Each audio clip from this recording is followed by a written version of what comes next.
Welcome back to Bari system. Today we're diving into variables in Java, the building blocks of every program. Every program works with values, and variables are how we store, manage, and manipulate those values efficiently. A variable is like a labeled container where you can store a value.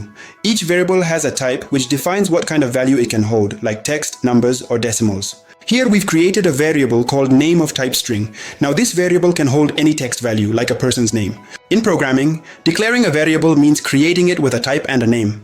After that, we assign a value using the amas operator.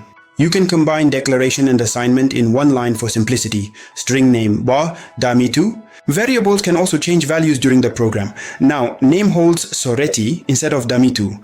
This flexibility allows programs to store changing data. Remember these important points about variables. Every variable has a name and a type. Declare variables using the type followed by the name. Assign values using the dişi operator. Variables can change value during the program.